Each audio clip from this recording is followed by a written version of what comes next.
여러분 안녕하십니까? 뉴스투데이 강원입니다. 요즘 시골길을 가다 보면 빈집이 많이 눈에 띄는데요. 고령화의 영향으로 사람의 손길이 끊긴 이른바 빈집이 늘어나고 골칩니다. 지자체별로 대응은 하고 있지만 이러지도 저러지도 못하는 경우가 많습니다. 이승현 기자가 취재했습니다. 화천군 간동면의 한 주택입니다. 오랜 시간 사람의 손길이 닿지 않은 이른바 빈집입니다. 철문은 녹이 슬고 담벼락 안쪽에는 수풀이 우거져 있습니다. 인근 다른 빈집은 지붕이 내려앉았고 두꺼운 쇠파이프는 집 밖으로 튀어나온 채 방치돼 있습니다. 바람에 그 집이 무너지면서 그 길이 밀려나오대요. 그래가지고 그게 위험해서 혼났어요. 시내 쪽에 위치한 또 다른 빈집입니다. 사람이 살고 있는 주택 사이에 허물어진 낡은 집이 을씨년스럽게 버티고 있습니다. 아유, 보기 싫어야죠. 내가 얼른 아주 없어지든지 어떻게 해라 했더니. 지자체는 매년 이런 빈집이 얼마나 있는지 조사하고 있습니다. 이를 토대로 빈집을 없애기 위한 정비 사업도 진행하고 있지만 어려움이 많습니다. 빈집 현황이 실시간으로 바뀌는 데다가 소유주를 찾아 정비를 설득하는 일도 힘들기 때문입니다. 게다가 법에 따라 시행할 수 있는 직권 철거도 재산권 침해 등 부담 때문에 실시하지 않는 곳이 많습니다. 안 좋죠. 아무래도 지역이 나태해진다는 생각이 되기 때문에 안 좋죠. 지난해 기준 강원도 내 빈집 수는 모두 6,800채, 원주가 740채로 가장 많고 홍천과 춘천, 삼척이 뒤를 이었습니다. 지역의 빈집이 이렇게 많아진 이유는 고령화의 영향이 크다는 분석입니다.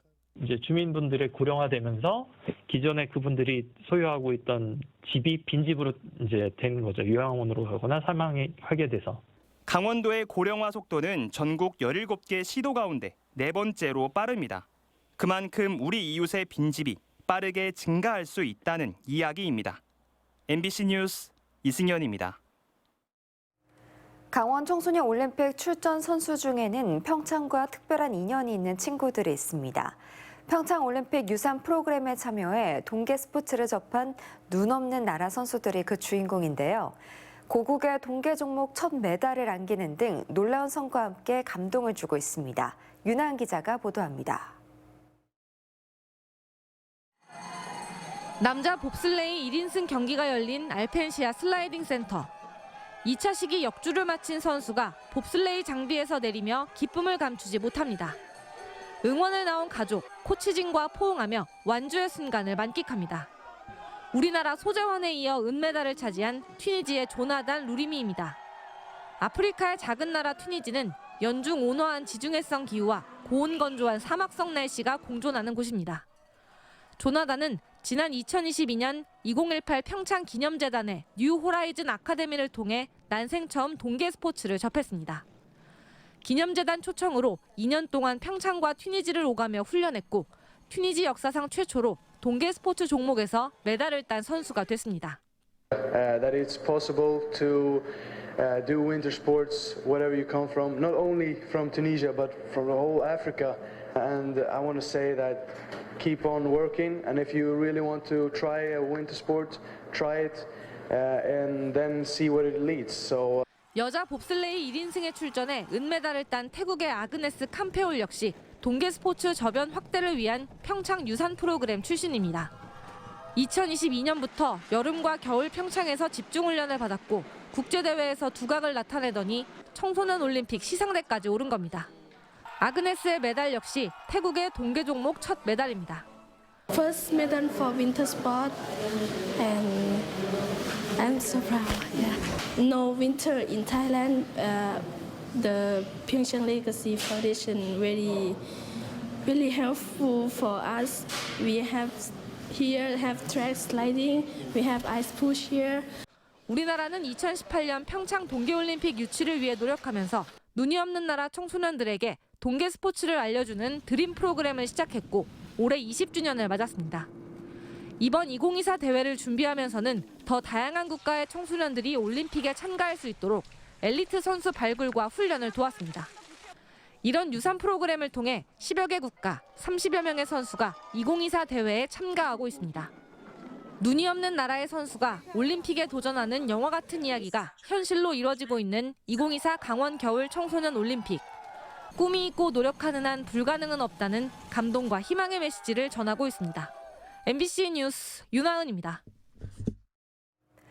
22대 국회의원 선거가 2달 앞으로 다가오면서 오는 2월 중으로 각 지역구 후보 윤곽이 드러날 전망입니다. 국민의힘은 지난주 당내 후보 여론조사에 이어 이번 주에는 강원도 8개 선거구를 비롯해 253곳에 대한 후보자 추천 신청을 받아 단수 후보를 결정하거나 경선 절차를 진행할 예정입니다. 더불어민주당은 지난주 예비후보 적합도와 본선 경쟁력을 묻는 여론조사를 끝내고 내일부터 후보자 면접을 진행한 뒤 공천 작업을 통한 후보자 추리기에 본격 나섭니다. 춘천시가 올해 귀농인들을 대상으로 농업 창업 자금을 3억 원까지 빌려줍니다. 대출금리는 연 1.5% 고정금리나 변동금리 가운데 선택할 수 있고 상환 기간은 5년 거치 10년 원금균 등 분할 상환입니다. 농업 창업 자금은 세대당 3억 원 한도로 빌려주고 주택 구입과 신축, 증축 자금은 세대당 7,500만 원 한도입니다. 대출금은 신용도와 담보평가 등 대출 심사 결과에 따라 결정됩니다. 주택도시보증공사가 오늘부터 신생아 특례대출 접수를 시작합니다. 대출 신청일을 기준으로 2년 안에 출산한 가구이고 연소득 1억 3천만 원 이하 등 자산 보유액 등 조건을 충족하면 구입자금은 최저 연 1.6%, 전세자금은 연 1.1%의 저금리로 대출을 받을 수 있습니다. 일반 디딤돌 버팀목 상품과 동일하게 주택기금대출 취급은행과 기금 이든든 홈페이지에서 신청할 수 있습니다.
춘천시가 올해 노인 일자리를 지난해보다 693개 더 늘려 운영합니다. 올해 고용되는 인원은 6,869명으로 학교 급식 참여자가 지난해 150명에서 올해 260명으로 늘었고 아동 스쿨 지킴이는 74명에서 145명으로 증가했습니다. 올해 춘천 노인 일자리 사업비는 285억 원으로 지난해보다 67억 원이 증액됐습니다. 춘천시는 어르신들의 연륜과 지혜가 필요한 일자리를 더 늘리겠다고 밝혔습니다.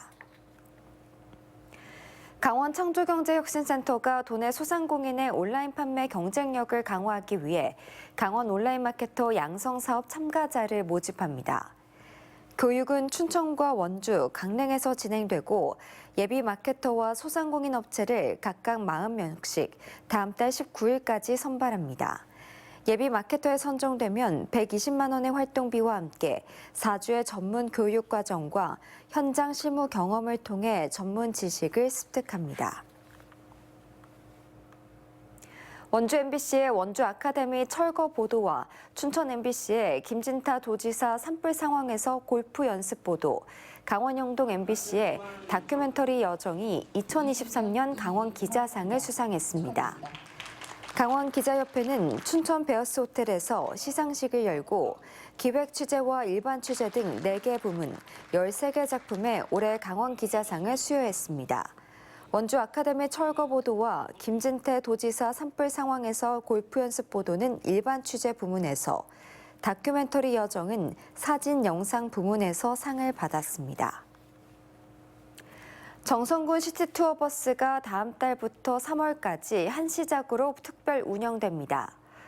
정선군은 정선 5일장과 매주 주말에 서울 청량리역에서 아우라지역까지 운행하는 정선 아리랑 열차와 연계한 시티투어버스를 3월 말까지 모두 26번 운행할 계획입니다. 시티투어버스는 이용료 만원에 현장 탑승만 할 수 있으며 오후 12시 10분 정선역을 출발해 가리왕산 케이블카, 아우라지역, 나전역을 지나 오후 5시 50분 정선역에 도착합니다. 4월부터는 정규 시티투어버스의 노선과 운행 시간표가 확정돼 운행될 예정입니다. 화천 산천어 축제가 어제 폐막했습니다. 지난 6일 개막한 이번 축제에는 외국인 관광객 8만 명을 포함해 153만 명 이상이 방문했습니다. 화천군은 개막 전 내린 겨울폭우와 춥지 않은 날씨로 축제장에 얼음이 녹기도 했지만 결빙에 성공해 축제를 진행할 수 있었다고 밝혔습니다. 한편 이번 축제 기간 연 인원 2,000명의 자원봉사자가 축제 진행을 도왔습니다.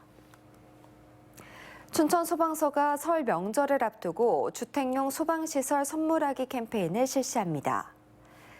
소방서는 춘천 지역의 전광판과 버스 정보 시스템을 통해 소방시설 설치를 장려하고 춘천역 등 주요 역사와 버스터미널, 대형마트에 홍보 배너를 설치할 예정입니다. 관련법에 따르면 2017년 2월부터 아파트와 기숙사를 제외한 모든 주택은 세대당 1개 이상의 소화기를 비치해야 하고 방이나 거실 등 구획마다 주택 화재 경보기를 설치해야 합니다. 원광수 원주시장이 이달 말에 두바이에서 열리는 국제의료기기 전시회 아랍헬스 2024에 참가해 지역 의료기기 업체 지원에 나섭니다. 원 시장은 세계 한인무역협회, 아랍에미리트 한인회, 중동과 아프리카 의료기기 영상진단기기 무역협회와 수출 촉진을 위한 협약을 체결할 예정입니다. 이번 전시회는 17개 업체가 강원 공동관을 구성해 현지 바이어들을 대상으로 마케팅을 펼칩니다. 원주 의료기기 테크노밸리는 2010년부터 매년 전시회에 참가해 지역 업체들의 시장 진출을 지원해왔지만 이사장인 시장이 현장 지원에 나서는 건 이번이 처음입니다. 이상으로 뉴스투데이 강원을 마칩니다. 시청해주신 여러분 고맙습니다.